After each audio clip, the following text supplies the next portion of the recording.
Marami sa atin ang nahihirapan mag-decide, especially if the budget is a concern. Should I have a third-party cooler?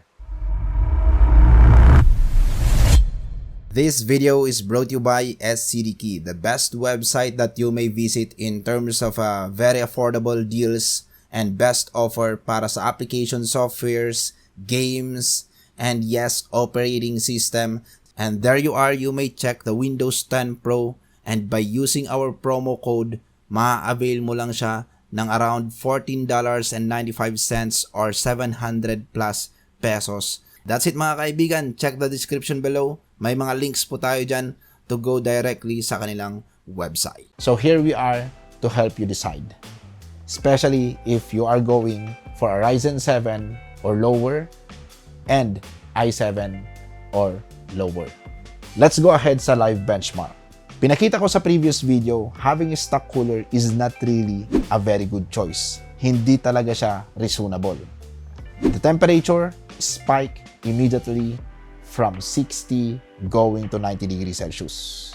But when we switch to a third-party cooler, a single tower, even the cheapest variant that I can avail na branded, sama A40L, nakita natin that the temperature difference is significant.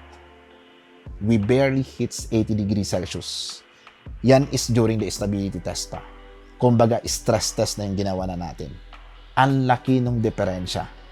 Imagine the impact in terms of peace of mind. Diba? Ang sarap gamitin yung CPU mo that you know yourself, you're enjoying the max performance, you're having the assurance that your CPU will really last long, and at the same time, a better quality of life, or syempre, that is because of the peace of mind. The live benchmark says it all. Hindi ko na kailangang i-explain sa inyo. Kitang-kita yung diferensya. The temperature. Of course, having a lower temperature is equals to having a better and more stable performance. Kaya sa mga naka-stock cooler pa dyan, better avail now. Or, if you are still checking online sa mga pricing ng mga PC builds, look or watch out if those PC builds have stock coolers para i-include nyo na kaagad yung stock cooler. And don't be blindfolded that the 1,000 difference is nakatipid ka dahil naka-stock cooler yung isang build. And that other offer is having a third-party cooler, especially here in the Philippines. As I said sa mga previous videos or even long time ago, sa mga more technical videos natin na explain natin doon, the ambient temperature here in the Philippines is sobrang taas. Sometimes, alam ko, pasensya na, natagalan tayo nag-upload ng videos. And kadalasan yung mga napapanood nating mga videos abroad is, uy, ang lamig naman nung nakaganito na siya. We forgot to observe that here in the Philippines is way hotter than most of the reviews that we watch abroad.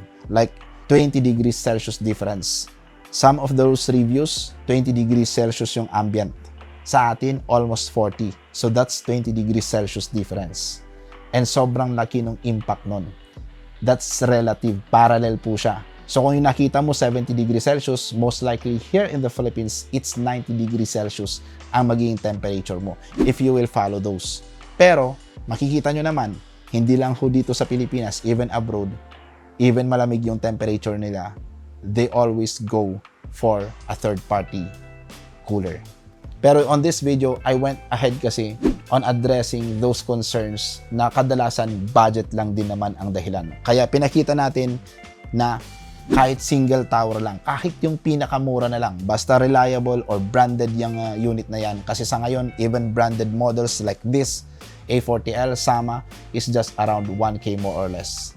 So don't let that 1K difference compromise your decision of considering having a third-party cooler. So for more videos like this, tips and guides, feel free to subscribe dahil sa susunod, ipapakita ko naman, will there also be the same significant difference if I will be settling with those top recommended dual tower coolers?